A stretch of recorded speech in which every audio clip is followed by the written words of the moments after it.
Ever since I was a kid, on one side of our property, the neighbors had a large field full of multiflora rows, some pine trees down on the bottom, and that was perfect deer habitat. It filled up with deer. It was a great bedding area for deer, and it held a lot of them there. Well, times change. Oil and gas comes to northeastern Pennsylvania, where I'm from. On this place now, we've got a giant well pad that replaced all that habitat.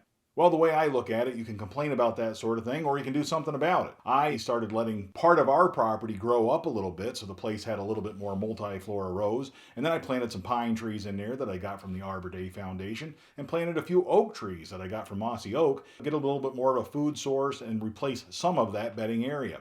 Now, down on the bottom of that, even though there's a giant well pad there was a really nice spot, what I thought maybe it would work out good for a food plot. That well pad doesn't get activity all of the time. It's intermittent every other day, usually doesn't amount to much more than a pickup truck or two. And during the evenings, it's usually free of any activity, and it creates a nice barrier to give the deer some security. The other reason I like that spot is because if I shoot a deer, it obviously can't run directly onto the neighbor's property. So this summer I decided to put that theory to its test, and I tilled it all up with my old Ford 8N tractor. The Ford 8N couldn't quite get the job done as far as the drags and all that stuff was concerned, so I ended up renting a nice New Holland to go in there and use a rototiller, which did a fantastic job to till up all that ground. And I planted it with a mixture of wheat and oats and brassicas and radishes and all that good stuff to sort of fill the place up there and give it a good variety. We got enough rain and it actually started to look pretty good. I was pretty happy with the results. The place was looking like it was going to be a good magnet for deer. So finally, on the second week of the season here, the wind is just right and I decide to slip into that food plot, into a little one-man tree stand that I have on the side of it, and see how I make out.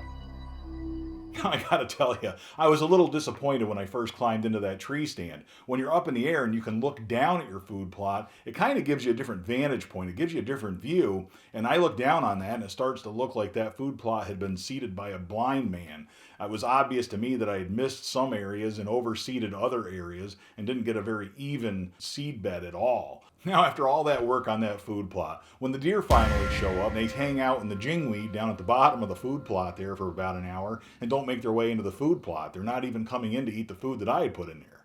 When the deer finally decide to come into that food plot, first it's a fawn, then it's another fawn, and the two fawns sort of make their way in there and they're feeding. One of the fawns wanders off behind me, so I don't dare move, but she's milling around in the hemlocks and the maples behind me. And then finally the mother comes in. Now the mother's a nice yearling doe. This is a deer that I would shoot.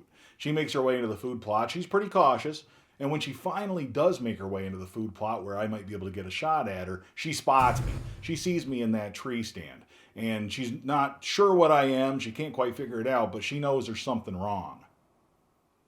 She paces back and forth and keeps giving me a good look, makes her way around behind me and is looking at me from another angle, probably trying to catch my wind. Never quite does decide what I am, but finally does start pulling those fawns with her out of the food plot. She's snorting, throwing a big fit, stomping her feet, going back and forth, and finally just takes the fawns with her and makes sure that no other deer come into that food plot that night either.